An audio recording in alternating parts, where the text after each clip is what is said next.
The sky hangs heavy with salt and shadow, the sun veiled behind a bruise of storm clouds that never seem to pass. I can't remember the last time I saw a true horizon. Just an endless expanse of gray water that laps hungrily at remnants of a world we once knew. The ocean has reclaimed everything. Streets turned canals, skyscrapers half submerged in swirling tides, rusted shellfish clinging to broken concrete like a grotesque decoration. What was once land feels like a dream now, slipping through my fingers every time I blink. I tune the radio's crackle almost every morning, hoping for a flicker of good news.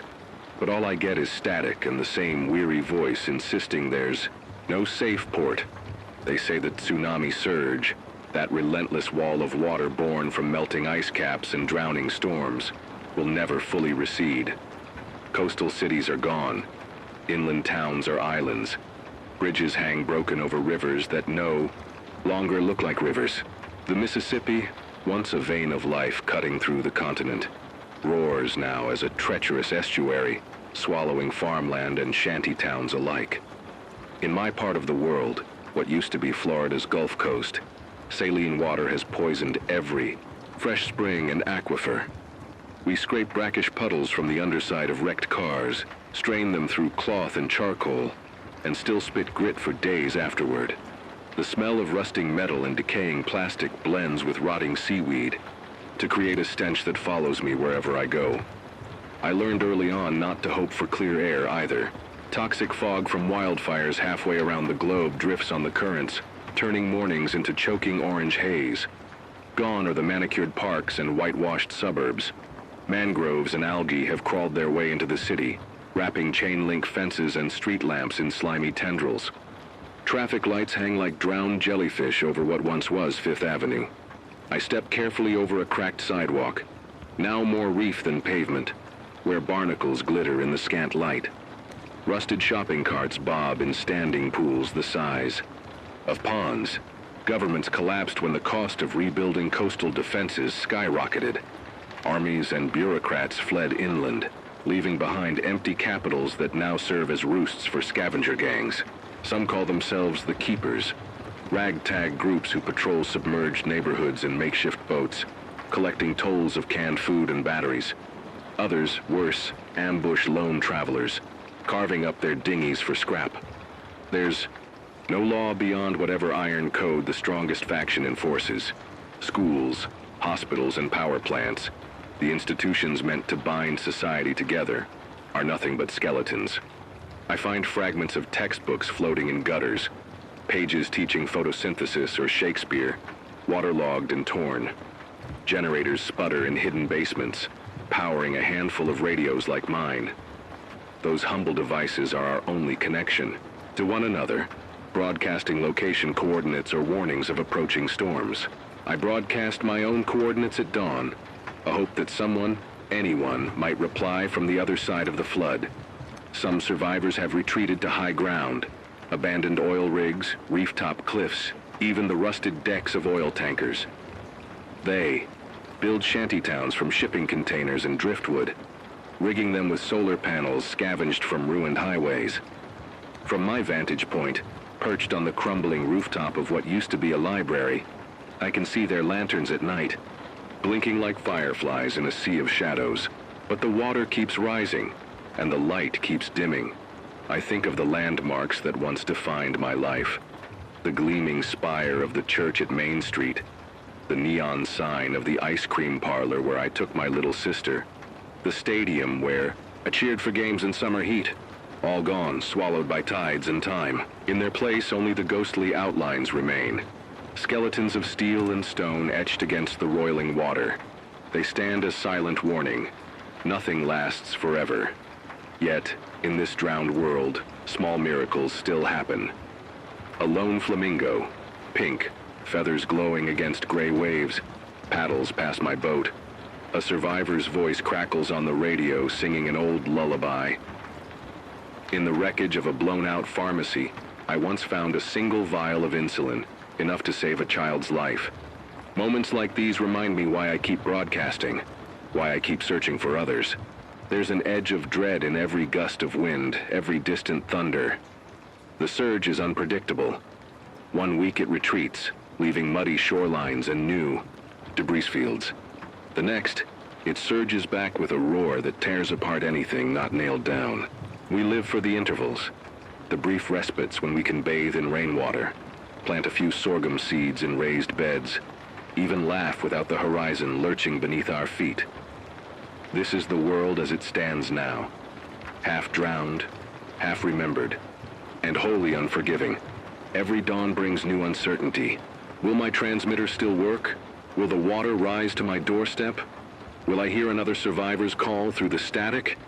These questions keep me alive, anxiety and hope braided together like the seaweed tangling my ankles. But I'm still here, still speaking into the void. Because if we stop talking, if we stop listening, then the world is truly lost. And as long as someone out there hears my voice, maybe, just maybe, we can remind each other what it feels like to be human. I'm no stranger to loneliness. Been my shadow ever since the water first crept into my hometown. My name is Clara Reyes, and you hear my voice through the static each dawn and dusk.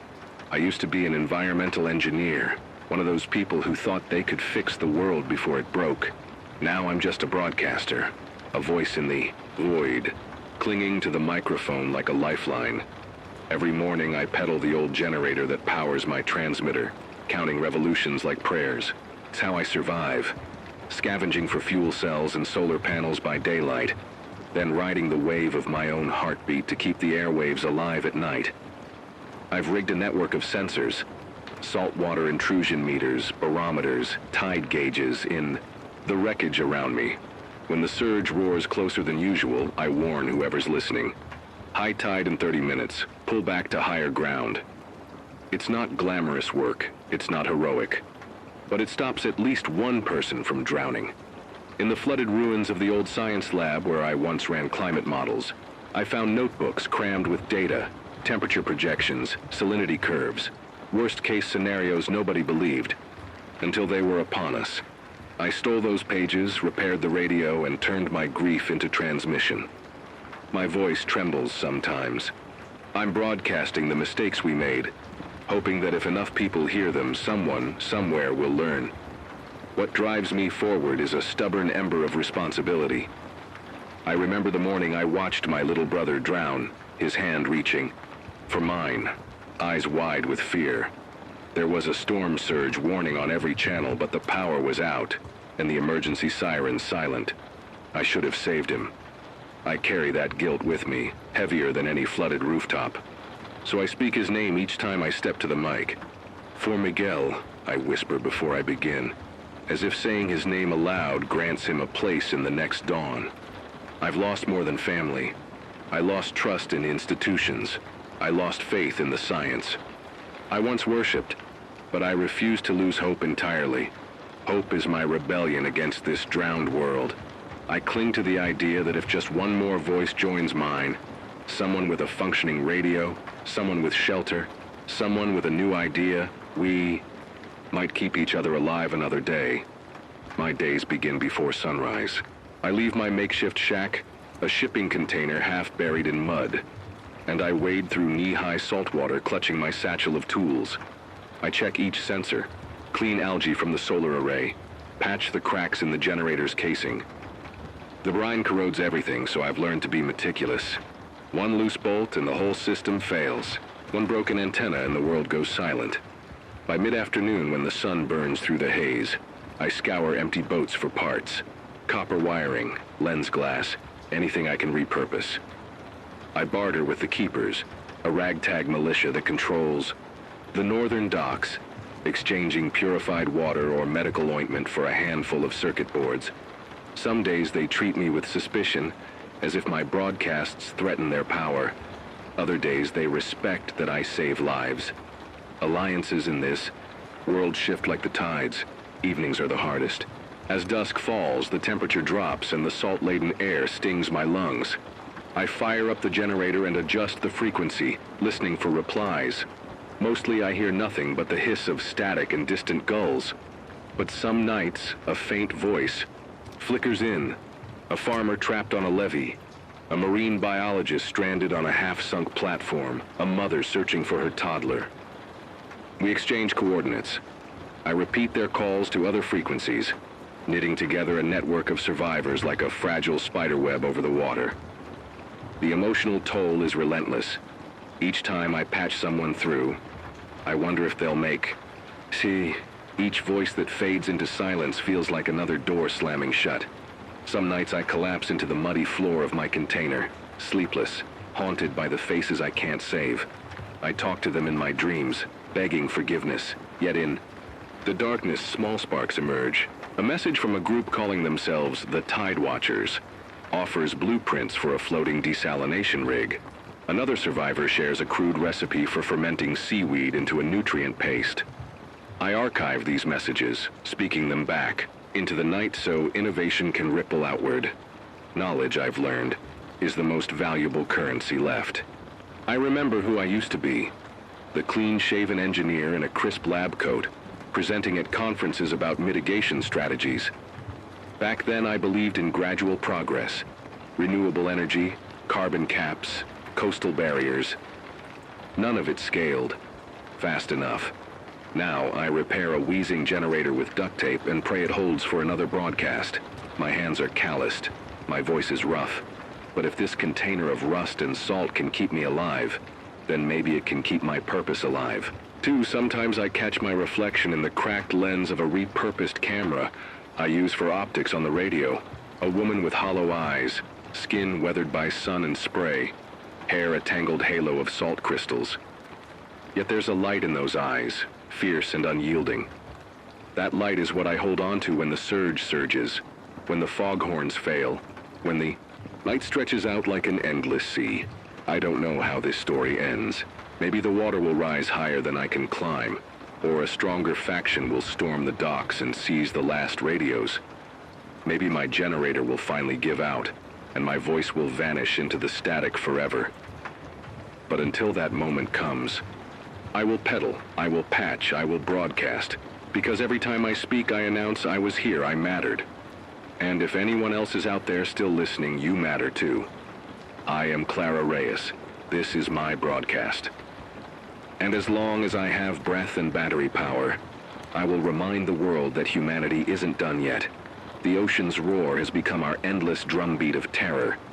Since the Great Surge, the colossal tsunami wave spawned by accelerated glacial melt and underwater landslides, struck 2 winters ago, survival has turned into a daily negotiation with the water. Every sunrise carries the dread of whether the tides will crawl into our shelters by sundown, swallowing what little we've reclaimed. I log the surge patterns on my chart each morning, peak heights measured by my makeshift gauge, the interval between high and low tides and salinity levels creeping ever higher. In the first year after the surge, the tides receded by 3 meters at low tide. Now they only drop 6 inches, barely enough to expose holdfasts of barnacles on what used to be curbstones.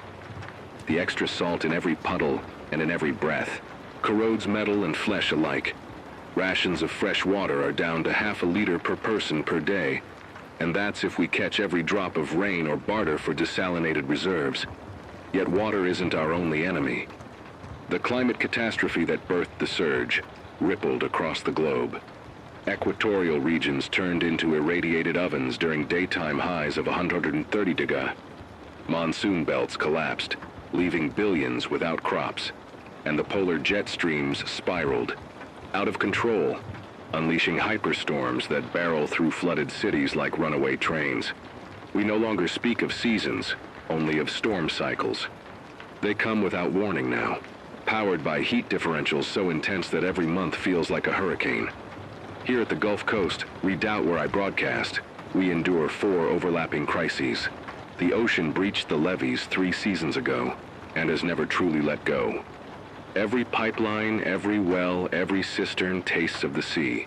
We scavenge shattered water treatment plants and jury-rig reverse osmosis pumps, but each rig needs high-pressure membranes, rare as diamonds in this world. I've resorted to a crude charcoal sand filter, but it only removes particulates, not dissolved salts. My audience learns every morning. Boil, strain, boil again, and pray your kidneys hold out. The generators that power radios like mine run on a mix of scavenged batteries, small solar arrays, and biofuel distilled from mangrove husks. The refining vats I cobbled together leak constantly and require near constant temperature control to prevent explosions.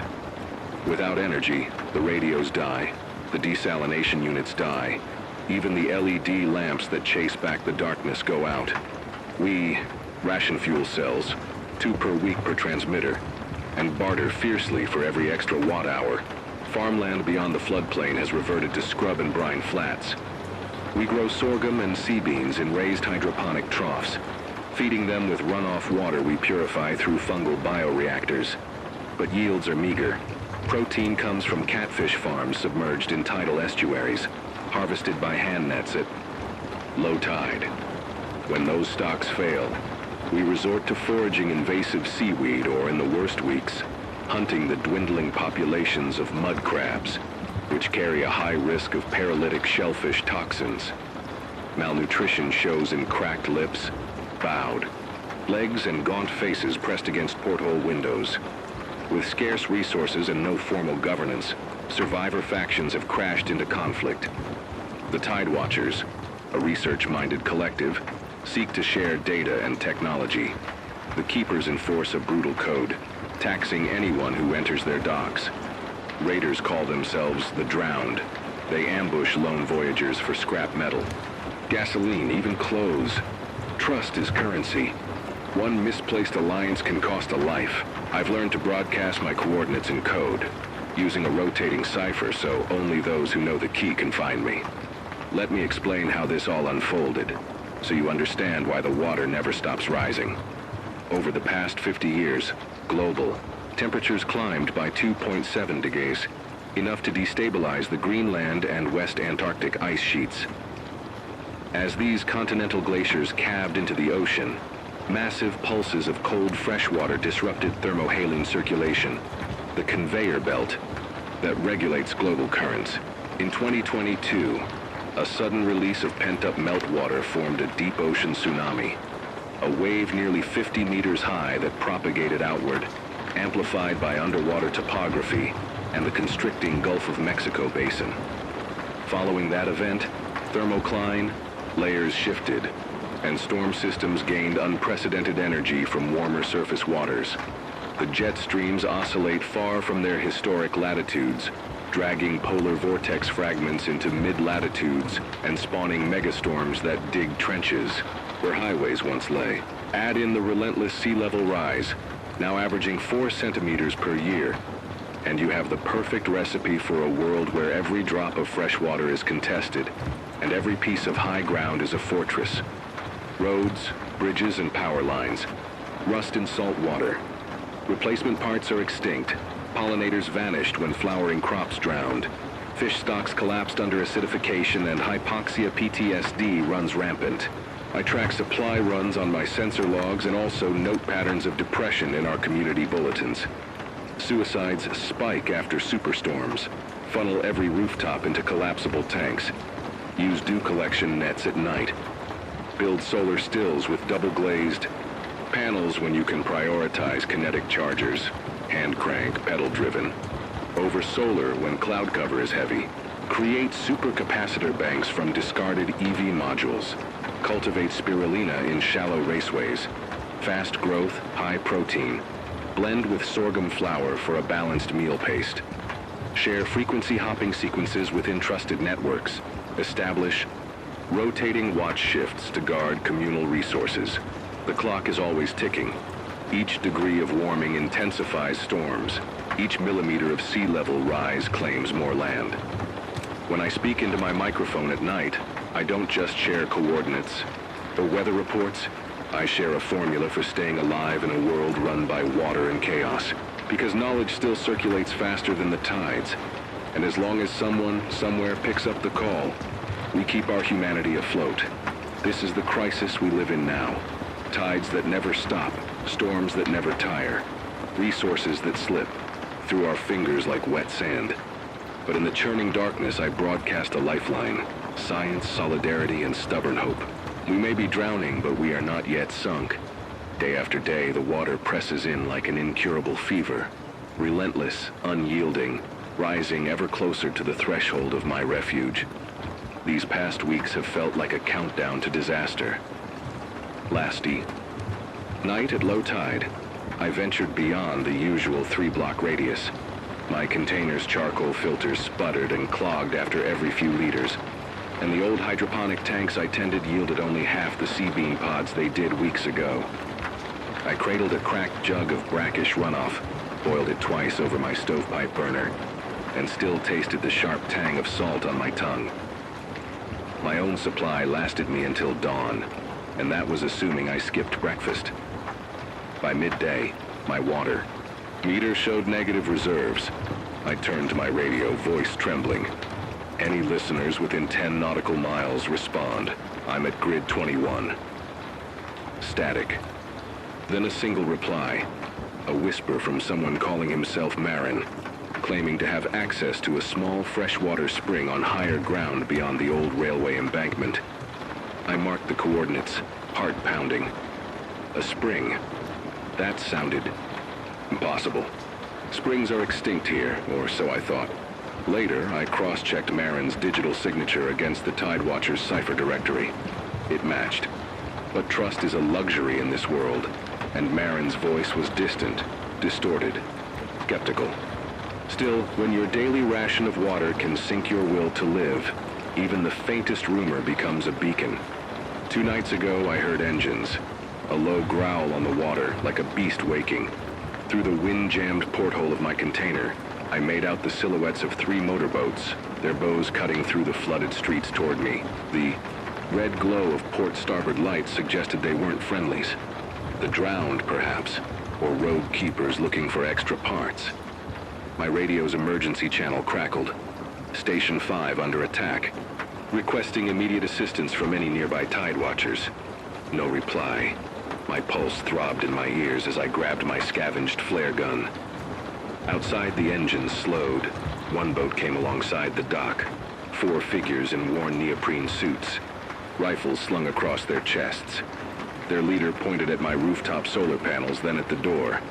I had 2 choices. Bar the door and risk a firefight, or open it and negotiate.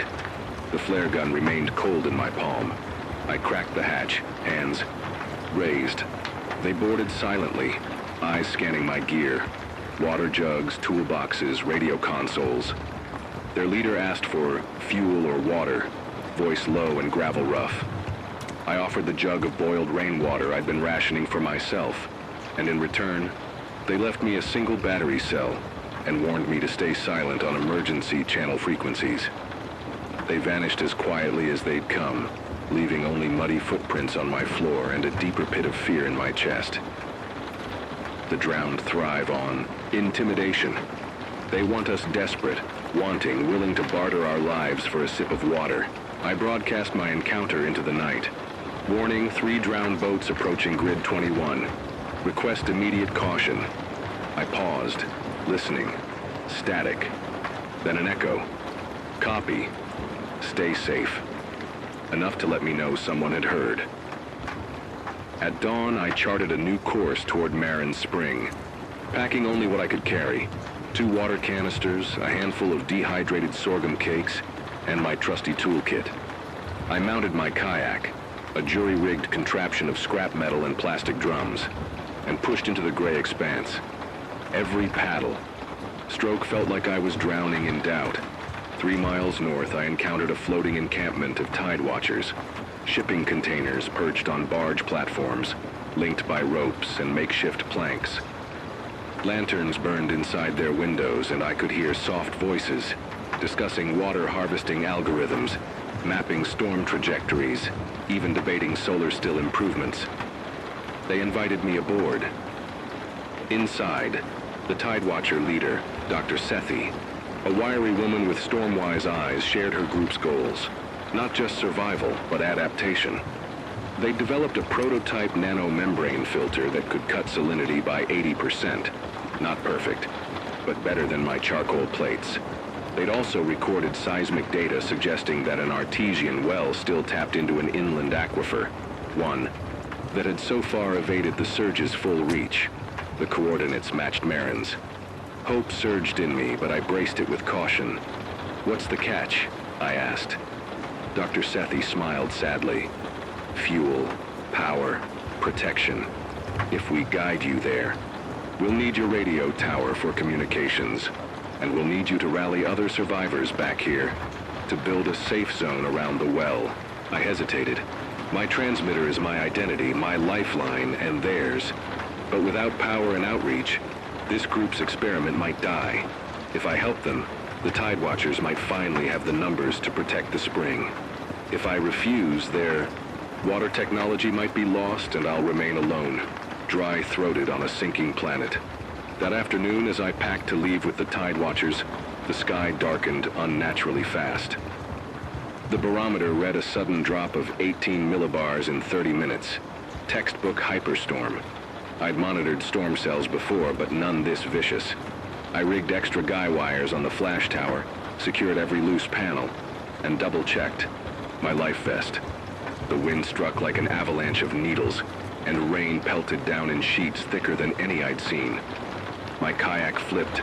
I scrambled to right it, lungs burning with salt water. Lightning illuminated the skeletal skyline in violent bursts, and thunder boomed as if the sky itself was shattering. In the chaos, I tried to hail Dr. Sethi on the radio. Static. I feared the Tide Watcher's barge had capsized. Fear pulled like a vice. Without their support, the well would remain myth. I broadcast an SOS, but the beacon was swallowed by the storm's roar. Hope felt like a cruel mirage. Miraculously, when the eye passed overhead 2 hours later, I found the barge listing but afloat. Tide Watchers scrambling to patch leaks. We worked together, my hands numb, to bail out water and shore up bulkheads. By nightfall, the storm weakened to torrential rain. In the flickering lantern light, Dr. Sethi clasped my hand. "We owe you," she whispered. "We move it first." Light. That afternoon, as I packed to leave with the Tide Watchers, the sky darkened unnaturally fast. The barometer read a sudden drop of 18 millibars in 30 minutes. Textbook hyperstorm. I'd monitored storm cells before, but none this vicious. I rigged extra guy wires on the flash tower, secured every loose panel, and double-checked my life vest. The wind struck like an avalanche of needles, and rain pelted down in sheets thicker than any I'd seen. My kayak flipped. I scrambled to right it, lungs burning with salt water. Lightning illuminated the skeletal skyline in violent bursts, and thunder boomed as if the sky itself was shattering. In the chaos, I tried to hail Dr. Sethi on the radio. Static. I feared the Tide Watcher's barge had capsized. Fear pulled like a vice. Without their support, the well would remain myth. I broadcast an SOS, but the beacon was swallowed by the storm's roar. Hope felt like a cruel mirage. Miraculously, when the eye passed overhead 2 hours later, I found the barge listing, but afloat, Tide Watchers scrambling to patch leaks. We worked together, my hands numb, to bail out water and shore up bulkheads. By nightfall, the storm weakened to torrential rain. In the flickering lantern light, Dr. Sethi clasped my hand. "We owe you," she whispered. "We move at first light." That night, as we encamped in a half-ruined station platform, I sat by the embers of a small fire, staring at the wavering flames. Dr. Sethi proposed drilling immediately at first light. Marin's spring could wait, but drilling requires fuel, wood or biogas, and power for the drill head. If we succeed, the Tide Watchers gain a self-sustaining water source, but if we fail, we waste everything: time, fuel, trust. My mind churned with memories of Miguel, of the night I watched the water take him, powerless. I promised myself I'd never let desperation cloud my judgment. Yet here I was, torn between a sliver of hope and the grim reality that we might die trying. I thought of Clara, the engineer I used to be. Meticulous, data-driven, cautious. But this Clara, broadcasting through the darkness, had learned that the ocean doesn't wait for caution. Sometimes you have to dive into the unknown, even if it means risking everything. I stared at my hands, calloused, stained by salt and soot. I realized that trust is as precious as fresh water, Once given, it can't be reclaimed. If the Tide Watchers betrayed me, I'd drown in more than water. I'd drown in regret. But if I withheld support now, I might doom a project that could save hundreds. Morning dawned with a faint rose glow. The storm's aftermath lay like a bruise across the sky. I made my decision. I stood before Dr. Sethi and her team, voice steady despite the tremor in my chest. I'll stay and dig, but I need guarantees. Fuel reserves ring-fenced for it. At least 2 more emergency broadcasts. And Marin, if he shows, has to work under our banner. No secret agendas. They nodded, meeting my gaze without hesitation.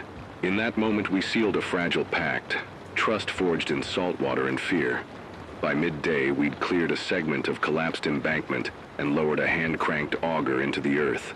Each turn brought up muddy cores, gray clay, shell fragments, and finally a faint sweetness as the drill pierced the aquifer membrane. Cheers rose among the team. I recorded the moment on my radio log, letting my voice shake with relief. But relief was fleeting.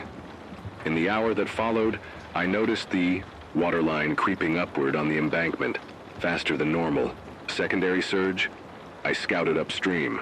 The marsh channels feeding this plain were swollen, choking on debris. Somewhere upstream, the barometer must be plummeting again. Another storm? Or maybe a partial breach of glacial dams feeding sudden freshwater deluges that drive pressure through underground channels, pushing saltwater out and bringing freshwater in unpredictable pulses. As my transmitter crackled that evening, I warned distant listeners, expect atypical tidal fluctuations, possible inland surge within 6 hours, secure low-lying camps. The urgency in my voice was real. We still hadn't reached clear water, and if the aquifer pressurized, our dig site could flood, trapping us in a muddy tomb. I crawled into my bunk that night, exhausted, trembling. In the darkness, I voiced a silent promise. For Miguel, for every thirsting soul out there, we'll see this through. And somewhere beyond the gray horizon, I swore I heard the ocean. Gulp in reply, an ominous reminder that the crisis was only intensifying, that the rising action of this catastrophe held even darker twists ahead. The days to come would test every skill, every ounce of resilience I possessed. Raiders circling for our newfound water source. Storms more violent than the last. Tensions fraying as fuel and food dwindle. Yet beneath the fear, a spark of determination glowed. We were on the brink of discovering a lifeline, and no amount of rising tide or human cruelty could wash away our will to survive. The air was electric before the worst hit, a pregnant hush that pulsed through every fiber of my being. We'd just broken through the final clay membrane, and a rush of cool, sweet water bubbled to the surface of our shallow borehole. Cheers erupted among the Tide Watchers as I flooded the first canister, tasting the pure chill on my tongue. It was beauty and salvation all at once. The first drop of true fresh water any of us had held in 2 years. For a moment, hope shimmered so brightly I feared it might burn us. And then the world convulsed. An ear-splitting roar came from the distant marsh, like hell's own thunder. Our seismic sensors buried just beyond camp began to tremble, sending frantic signals through our comms link. Dr. Sethi's eyes went wide as she snatched the radio mic. Brace yourselves. Within surge warning. Unprecedented inland pulse approaching fast. I glanced at the aquifer cap we'd just pierced. If the surge struck now, our precious spring could be contaminated by salt water forced up through the fissure, poisoning the reservoir forever. Worse, the sudden water pressure could collapse our shallow shaft, trapping us under tons of mud. Panic knotted my stomach, but training, both old and new, kicked in. "Everyone clear the borehole platform," I yelled. We sprinted back, abandoning pumps and hand tools in a tangle of cables. I grabbed my emergency bag, radio, flare gun, water rations, and vaulted over the strand of drill piping. Behind me, the mud spit and hissed. Moments later, the earth bucked like a wild beast. A wall of brackish water surged across the embankment, racing toward our campsite at a speed no tide should muster. I knew the channel the water would follow. A shallow creek that cut through the station platform where our tent stood. In seconds that felt like hours, I mapped the threat. Dr. Sethi and Marin were shouting orders. Tide watchers scrambled to higher ground, hauling barrels and equipment up against a tall section of the embankment. I turned back to the borehole just long enough to see the water roil around it, then recede as if spat back by some invisible barrier. The aquifer's sealed crust had acted like a plug, diverting the surge's worst. But relief wasn't coming. A second pulse, stronger and darker, was rising behind it. I faced a brutal decision: stay and reinforce our defenses around the spring, hoping the natural overhang of clay held, or retreat with the team to the station platform, abandoning this lifeline we'd fought to create. Abandon, a word coated in ash on my tongue. Yet if we stayed, we risked losing every single one of us. My heartbeat thundered as I locked eyes with Dr. Sethi. She grasped my shoulder without words. The choice was mine. I bolted toward the borehole, sprinting through swirling spray and mud. My boots slipped, salty water washed over my ankles. I tightened the sandbags piled around the shaft, stacking every available bag in frantic haste. Behind me, Marin and Jiro joined in, working like machines. We heaved jointed pipes and containers, ankle-deep in slurry. The ground trembled again. This time the roar came from beneath us. I looked down the shaft and saw churning bubbles. The aquifer was surging up, pushing fresh water out in a geyser of hope. For one impossible second, I thought we'd pulled off a miracle. A natural dam holding back the ocean, flooding our camp with drinkable water. Then came a deafening crack. The embankment's core gave way, ancient stones grinding, earth fracturing, like glass. The surge slammed into the weakened clay, armor piercing through our hastily built sandbag barrier. Mud and brine poured in, churning with debris, shards of shell, rusted rebar, even fragments of old plastic drums. The pressure reversed. Salt water shot up through the borehole, forcing the spring's fresh water back underground in a violent reflux. Marin and I were slammed to the ground, mud spattering across our faces. I tasted salt and fear. Beneath the cacophony, a terrible clarity settled in my bones. We had seconds to act, or this entire venture, this fragile dream of salvation, would be swept away. Grabbing Jiro's arm, I shouted into the roar, "Fall back! Abandon the shaft. Head for the platform now." We fought the current of mud and water, clawing our way out as if escaping a tidal vortex. Behind us, the borehole collapsed with a final sickening groan, a crater of sludge that gurgled as it filled. The fresh spring vanished in an instant, hidden beneath layers of brine and rock. A single triumph, swallowed by the sea. By the time we reached the station platform, most of the tide watchers were huddled against the embankment's lee, soaked and shaking. The surge rolled over them in waves, but the higher ground held, today, at least. We watched as the brackish floodwater lapped at our feet, dull and swollen, carrying mangled debris farther inland. I sank to my knees, chest heaving. The station's wind-torched lamps flickered above us, reflecting off the standing water in ghastly patterns. Around me, survivors, my allies, stood in stunned silence. For a heartbeat, none of us spoke. Then Dr. Sethi knelt beside me, her voice trembling but resolute. "We almost had it," she said softly. "But the well, it was never enough against this tide. We need a different plan. We need unity, more people, stronger defenses." I closed my eyes, tasting mud and salt on my tongue, feeling the weight of every drop of water I'd carried, every mile I'd paddled, every broadcast I'd sent into the void. In that instant, the cost of hope became crystal clear. Sometimes it takes more than one spring to slake an ocean's thirst. I lifted my head, shoulders straightening. My voice, weak at first, grew steadier as I spoke into the howling wind. Then, we rebuild our dam, higher walls reinforced with steel and stone. We dig deeper, tap multiple aquifers. We share this fight with everyone who's listening. If we stand alone, the surge will drown us one by one.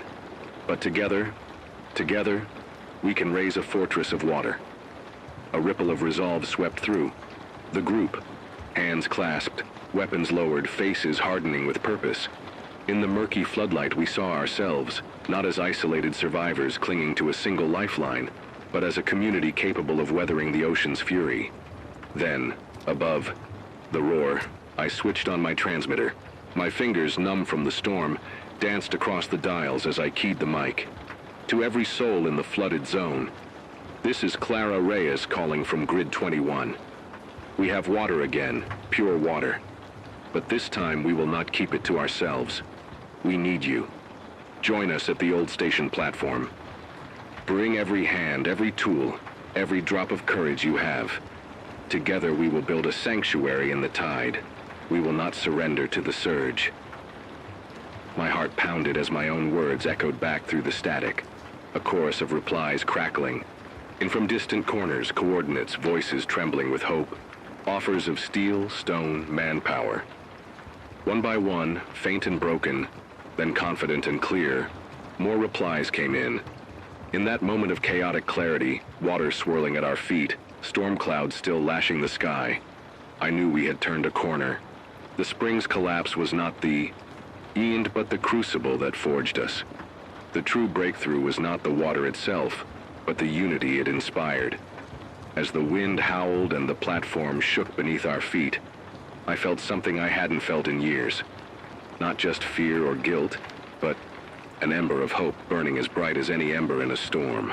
And I whispered into the mic for all to hear, we rise with the waters or we fall together. The choice is ours. In the dead of the surge, our voices rose as one, a defiant anthem against the ocean's might. And somewhere beyond the next horizon, I believed the world was listening. The floodwaters receded almost as suddenly as they had come, leaving behind a patchwork of mud flats, tangled wreckage, and one battered, but still standing station platform. Over the next 2 days, waves of survivors answered the call. Makeshift barges arrived laden with jerry cans. Families in battered kayaks pulled up with ropes and empty buckets. Even a handful of tide watchers showed up with modular pump parts and rolls of geotextile fabric salvaged from a collapsed dam. Together, we set to work. We formed human chains, passing sandbags and rocks up from the water's edge, rebuilding the embankment around the old rail platform. By the end of the first dawn after the climax, the wall stood nearly twice as high as before, reinforced not just with earth and stone, but with the sweat and solidarity of dozens of hands. Each bag placed was a prayer. Each rock laid was an oath that we would hold this line. In the midday sun, I watched children crouch at the water's edge, scooping fresh flow out of the makeshift sluice we dug. Water so clear it looked unreal. Though our initial borehole collapsed, our collective effort yielded a richer solution. 2 new shafts hand-dug in a crescent formation, connected by shallow trenches that let fresh water seep in, but kept the worst of the brine back. Using Tidewatcher membranes and improvised clay seals, we bottled and distributed potable water by the gallon, enough to give each person a liter a day for drinking and cooking. It wasn't luxury, but it was life. In a world where each taste of fresh water felt sacred, this small network of wells became our heart. That evening we held a simple ritual, a candlelit circle on the platform's highest point. Survivors shared their stories of lost homes, drowned loved ones, days spent scavenging metal from submerged meridians. We passed around a jug of water, letting each person drink and then speak a name into the night sky. Mothers, fathers, children, friends we could not save. The candlelight danced off weary faces, and though tears came, there was also laughter, bitter and beautiful, an echo of humanity stubbornly refusing to bow. For the next week, the weather held. Gentle breezes carried the scent of brackish marsh, and distant thunderstorms skirted inland without breaking our levee. Birds, once rare, returned tentatively, white ibis and herons picking through the shallows for minnows. Even little patches of salt-tolerant grasses resprouted along the bank, their green shoots poking through the mud. It wasn't recovery so much as reprieve, a brief breath before the storm. I logged every sign, tide heights, bird counts, salinity readings, hope recorded in data points. Late one night I sat at my transmitter, fingers tracing its cold edges. I thought of Miguel again. How, as a boy, he splashed in the shallows without fear, his laughter bubbling like a spring. I thought of all the men and women who answered my call, risking the surge to help strangers. And I thought of the moment. I chose to stay at the borehole, to gamble everything on our unity instead of fleeing to safety. I realized that true survival isn't just about fresh water or sturdy walls. It's about the willingness to stand shoulder to shoulder when the world's forces rage against us, but the respite was fragile. On the 12th day of calm, my sensors registered a sudden uptick in barometric pressure and salinity intrusion at a minor inlet upstream. Signs of a secondary surge flash flood triggered by glacial lake outbursts hundreds of miles away. That night, I warned everyone over the radio. Reinforce the northern embankment, move critical supplies to higher ground. We worked through the darkness, hauling casks and livestock pens up onto the platform's roof. When the surge struck at dawn, it arrived as a slow wall of brine that lapped at our new defenses, but, thanks to our preparations, never breached them. Relief washed through us like warm rain. Not all survived these tests. A small skiff carrying 2 engineers capsized in the flash flood. I found their empty life vests entangled in a snag line hours later. Among them was Dr. Sethi's assistant, a young hydrologist named Rana, whose laughter had filled our camp with bright, nerdy jokes about pH levels. We mourned her loss with quiet dignity, scattering her ashes into the quickening tide. Her death was a harsh reminder that every gain demands its due in sacrifice. In the weeks that followed, our enclave grew into a semblance of settlement, a communal kitchen heated by a biodigester, latrine pods made from recycled barrels, and even a school tent where an old teacher offered lessons in reading tide charts and desalination theory. Each day, more voices crackled through my radio. Smugglers, turned scouts, fishermen turned marsh farmers, offering to join our ranks. In return, we offered training in water harvesting, code-hopping radio protocols, and most importantly, a place where your life was worth more than the salt in your blood. I find I sleep less these days. Too many ideas crowd my mind, floating. Gardens atop the embankment, wind-powered pumps in the reeds, seed vaults stored in refurbished shipping containers. The Clara who once peddled her radio into the void is gone, replaced by someone who leans into the roar of survival with open palms. I've learned that hope isn't a single drop of water in a dry mouth. It's the willingness to keep building, the walls digging the wells and answering the call, even when your hands tremble with exhaustion. Outside our walls, nature carries on in stubborn whispers. Mangrove saplings push through slushy mud, their roots carving pathways for fish and crabs. Storm-resilient grasses bend instead of breaking, turning tidal energy into standing waves of emerald. Birds establish nesting grounds in the gnarled wreckage of old pylons.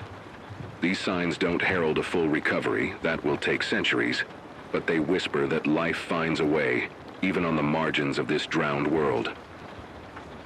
This morning, I broadcast our progress to the wider network. My voice steadied by coffee brewed from smoked sea bean grounds, I announced, "Grid 21 is open. We have water, we have walls, we have hope. If you have skills, supplies, or just the will to survive alongside us, chart a course to the old. Rail platform. The surge may rise again, but here together we will rise higher." I pressed send and heard my words carried on the invisible currents. I don't pretend the war is won.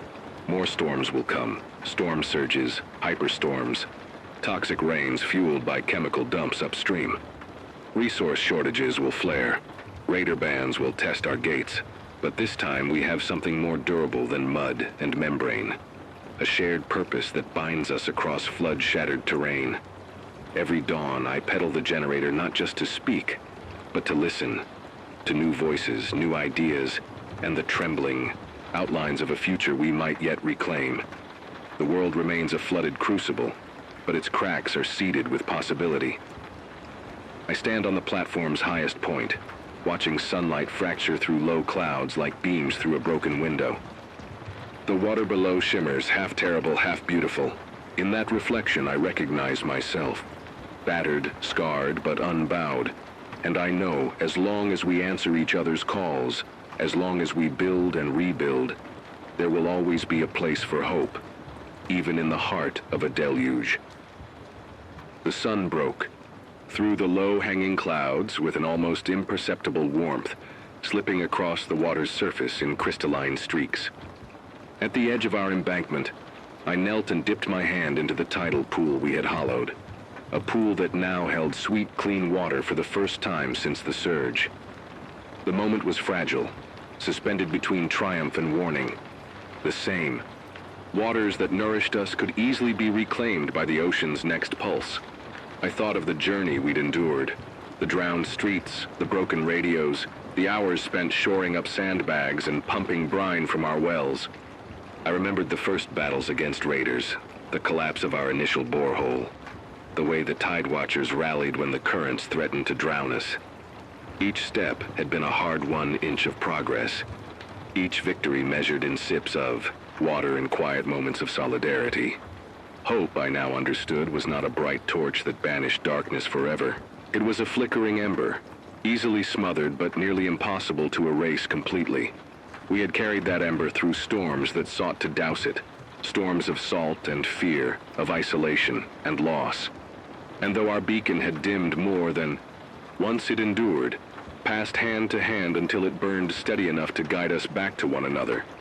Yet I cannot pretend that the future stretches before us in unbroken promise. Already my sensors register minor tidal anomalies upriver, suggesting another surge brewing beyond the horizon. Food stocks remain precarious. Each crop of sorghum yields barely enough to feed a fraction of the growing community. Fuel for our pumps and radios is still bartered in dribs and drabs. The drowned lurk in the marsh channels, watching for any weakness in our defenses. And the exhaustion etched on every face, mine included, is a constant reminder that we are fragile creatures. Even when we hold fresh water in our palms, still this embankment stands. The well network hums with gentle gurgles of water feeding communal tanks. Children splash in shallow channels, their laughter echoing off the warped metal walls.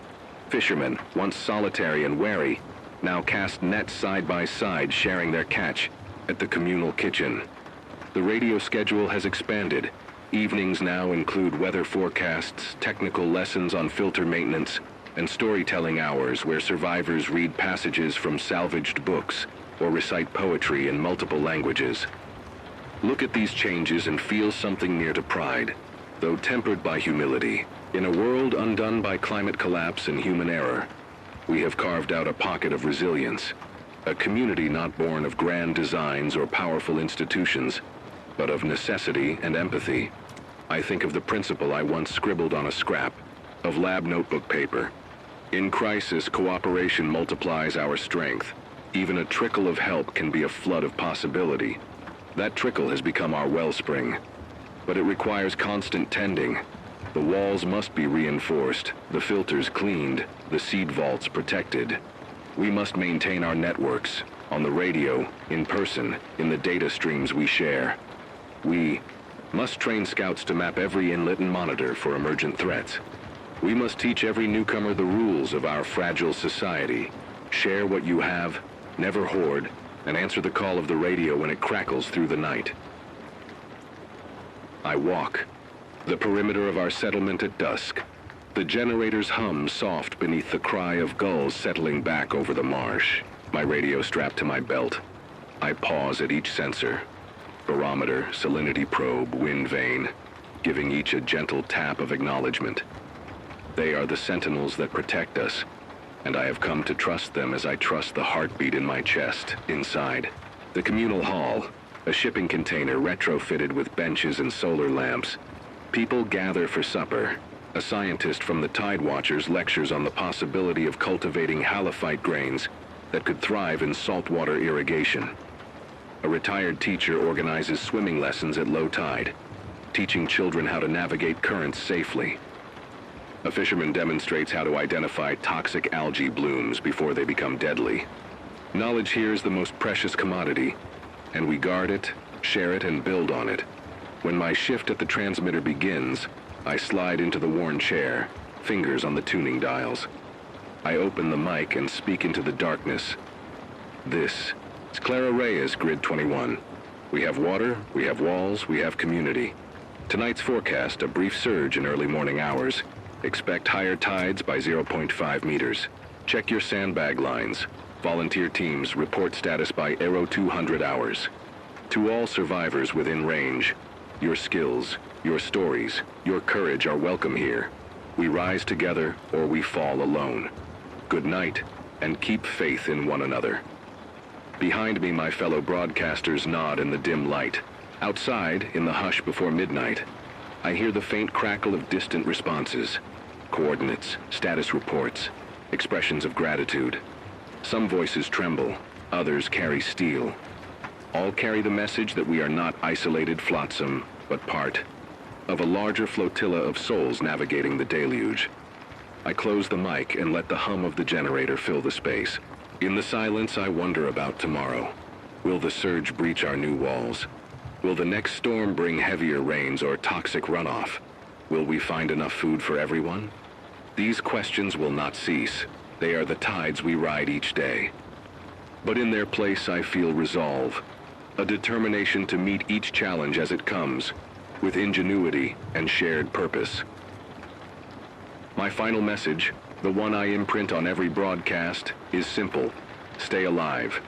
Stay human. In a world where the land has been rewritten by water and the sky blurs with chemical haze, humanity is our most precious inheritance.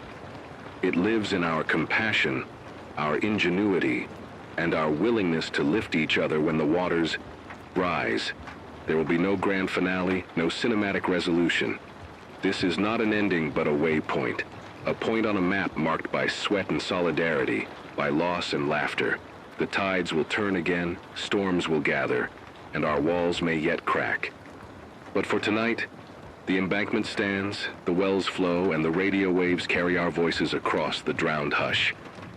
So I sign off, as I have millions of times before and will millions more. This is Clara Reyes, reminding you that hope is as precious as water, and that every drop we share can sustain us through the darkest surge. Good night, and may your spirit rise higher than the tide.